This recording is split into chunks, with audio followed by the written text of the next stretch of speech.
ઓ રોનક તું પણ આવી ગયો. ચાલ તમારી જોડે કઈ ફ્રૂટ લેવા. કેમ? ભૂલી ગયા આજે મારો ઉપવાસ નહીં. અરે હા નહીં, તારે ઉપવાસ છે આજે તો સવારે કશું ખાધું કે નહીં તે? કઈ ને આપણે બંને જોડે કોફી પીધી ને પછી તું ગયા પછી થોડા કેળા સફરજન દ્રાક્ષ અને 2 કેરી સમારીને ખાધી એ જ નાસ્તામાં.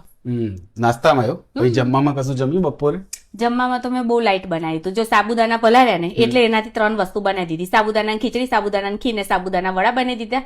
પછી છાશ વઘારી દીધી મેં.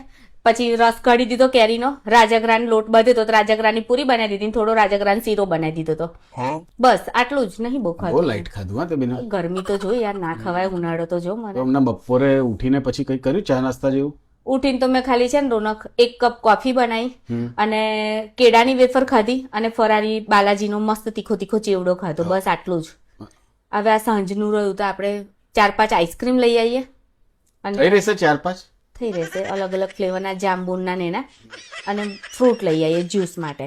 બસ આટલું જ. બહુ કઠિન ઉપવાસ કરે છે બિના. લાવો કઠિન ઉપવાસ તો કરવો એટલે કેટલો અઘરું થાય ખબર? હે ને? તને પણ એવું લાગે છે ને? કોઈના બસની વાત જ નહીં આવે. મને પણ એવું વિચાર આ તું આવે જો ને છે કે એક જ હું જ કરી દિવસમાં જો શકું.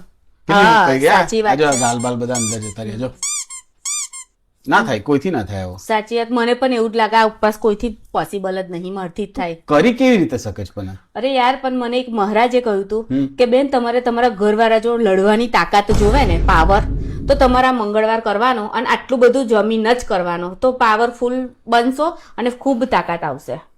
એટલે મારા ઉપવાસ કરવો પડે છે. ક્યાં મહારાજે તમને મળે ને જરા? એમને મને ના કહ્યું છે કોઈને મારું નામ નહીં આપવાનું. પણ ચાલ ને આપણે સાંજની મારી તૈયારી કરી દઈએ. જો ને 7 વાગે આવ્યા. હવે મને ભૂખ લાગી રહી છે. ચાલ